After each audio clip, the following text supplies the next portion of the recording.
Welcome back to Casual EDH. My name is Chris. This will be video number 3 of me opening up a Dominaria United set booster box.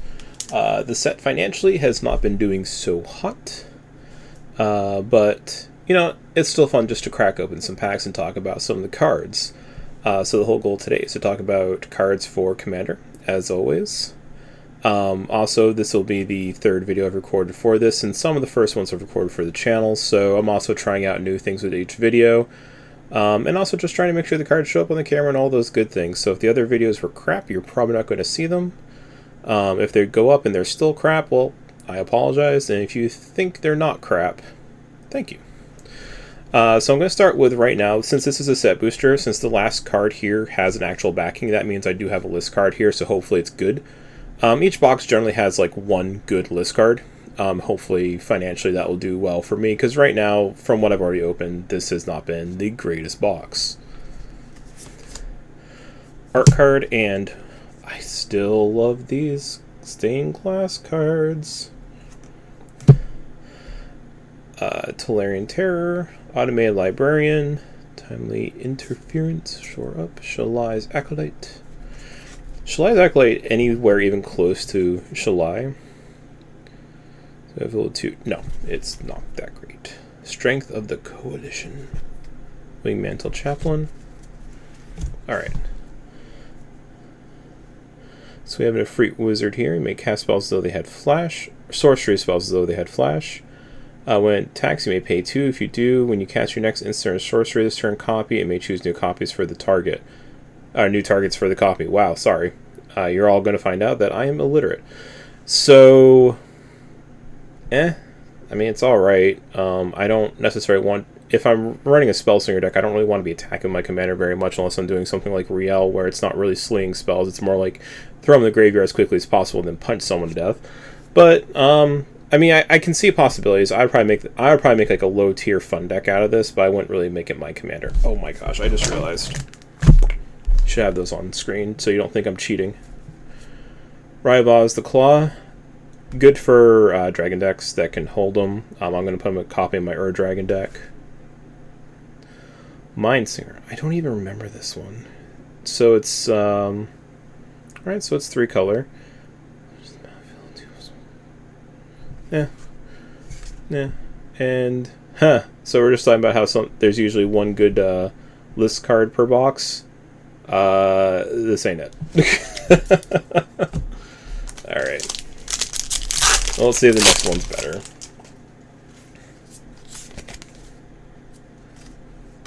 Alright, so I had a friend the other day ask me why anyone would play Meteorite. When it comes into play, it deals 2 damage, and it has tap add to any color. So basically, if you go with 3 mana for tap for any color, and then that's 2 colorless mana for 2 damage. I mean, it's not good. If you're playing a Artifacts Matter deck and you can keep recurring it to just keep doing 2 damage, maybe, but you're going to a lot of effort for something. Like if I can recur this, I can recur Spine of Vishal. So I mean, it's not that great of a card, but I mean, it could be used in certain circumstances, and it can be fun. Not everything in the game is to get the best out of every deck, right? Sometimes it's just about having fun, and a card like this you can have fun with. I'm not going to use it for any of my decks. I might use it for a build, for something I sell online. Quick plug: I do sell Commander decks online. I'll usually make 3 or 4 a month, and I'll just put them up on eBay or something. I'm not going to tell you the channel. I'm not going to go that pluggy about it. But I mean, if you go on eBay and just take a look at some of the homemade Commander decks that are being made, I mean, you might find some fun stuff there, right? So, X-Bane. Alright, gonna point it out every time. Use this guy in Aristocrats. So good. So this guy's actually fun. I like this guy. This guy has some uses. So for 2 mana, until end of turn, target creature with Defender gains haste, can attack as though it didn't have Defender, and assigns combat damage equal to its toughness rather than its power. Activate only as a sorcery. So it's not 2 taps, so you can do this multiple times. If you're playing a deck where, like a Walls Matter deck or something, and you want to have an alternate way, because usually those decks have a way of making sure that you can attack using your toughness and whatnot. If you want just an alternate way, a fairly inexpensive way, something that can just sit on the field and just be as a needed thing, this guy's really good. So I'm just saying, like, is he going to be the cornerstone of your strategy? Probably not, but he's a really solid backup for those types of plays, those types of plans. All right. Rivaz the Claw, again. See, it's hard to talk about the cards I'm pulling when now I'm just pulling duplicates, right? And the card pool in this set could be better. Extinguish the Light. I don't like it. I mean, this might be like a standard card. I'm not sure, but it's not a commander card for sure. Bone Splinters. I like Bone Splinters. I put this into a lot of my low-budget decks, especially the ones that are going up on eBay again. Super casual ones. Because you'll very frequently be able to sacrifice a creature to destroy another creature, or you get tokens or something. I would even put this in like a Jan Jansen deck, since he makes 2 Thopters when you destroy a non-creature artifact, like when you sacrifice a non-creature artifact. So he's really solid for that. Like, I don't hate this card. And look at that art. Like, get a foil one of those, probably for like 20 cents, and just, yeah, feel good about it. I don't hate Crystal Grotto.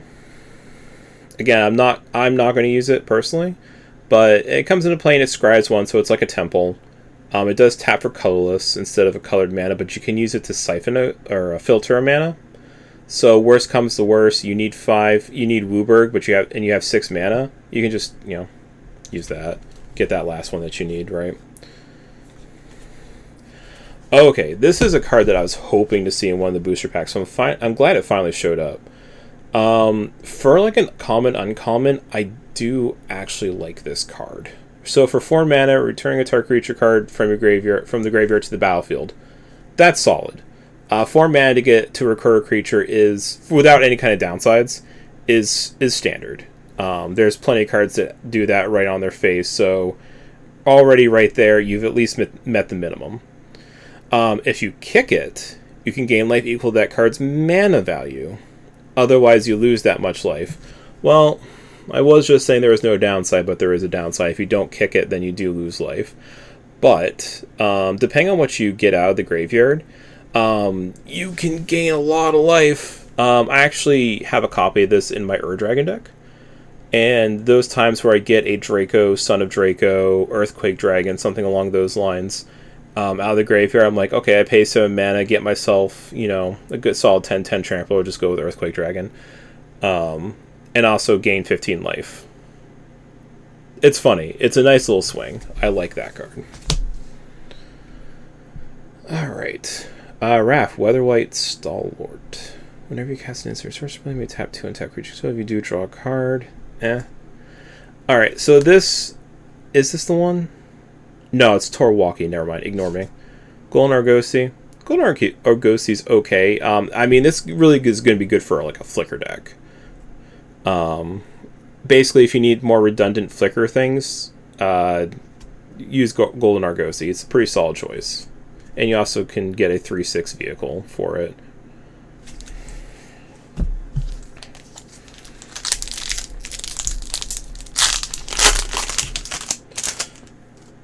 I do like that these packs actually open pretty decently.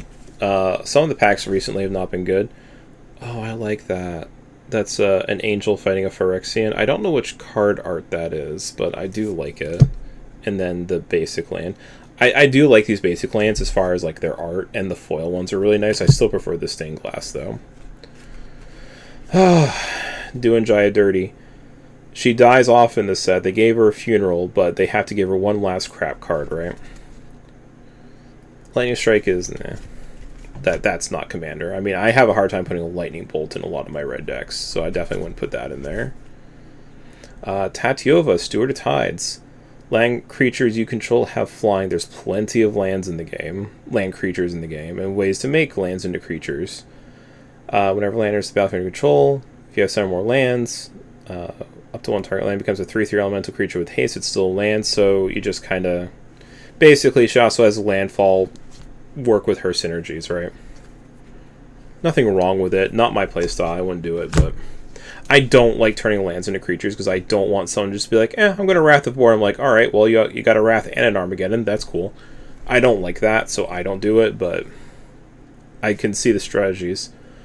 Ooh, Sleeper Agent. I am so putting that into my... Jeez. Sorry, guys.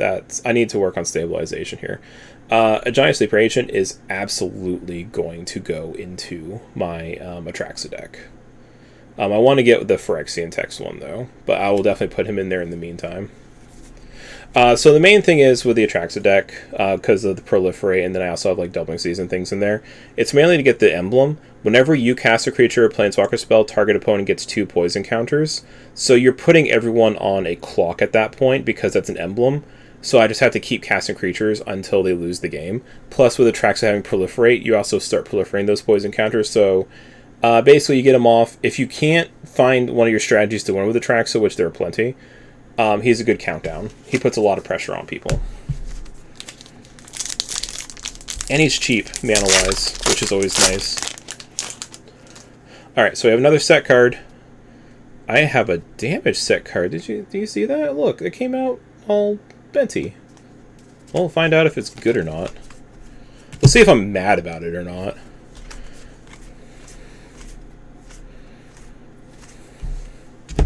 Alright. That's a Planeswalker in the back there. It's in a Johnny. Well, alright, so I messed up there. It's a Johnny M20. I don't think I'm that upset about it. And then there really wasn't anything there. Well, wait, Archangel of Wrath. It's not the one I thought it was. Flying Lifelink, do damage. Alright, so for 6 mana, you can just immediately get some lifelink in there by doing damage from the card because it has lifelink. Alright. I mean, you got better options, especially in those colors. If you're playing an Angel in those colors, you're probably playing a, oh, what's her name? Kalia. You're probably playing a Kalia deck, and if you're playing a Kalia deck, you have enough money to not need that card. Let's put it that way. Island. I like that. These are the first 2 of the land cycle, the common land cycle I've gotten in this one. I really like these. I really do. I've explained why in the other videos. Go watch them if you haven't. I just don't want to get redundant to the people who have watched multiples of them. I hate these. I really do. I really hate these at this point. They're just not good for Modern Commander unless you're just really doing it on a budget. But I really like Elis Ilkor, so that balances out. The foil's nothing. So play Aristocrats. Don't play Painlands. That's all there is to it. I did it with the last couple of videos, so I'm going to do it again. We'll do Contaminated here. Just for posterity.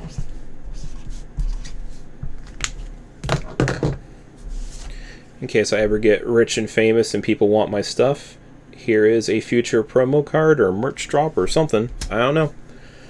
Don't count your eggs before they hatch there, kids, but it's good to have something in place just in case. You never know. With that said, this video is done. You all have a good one.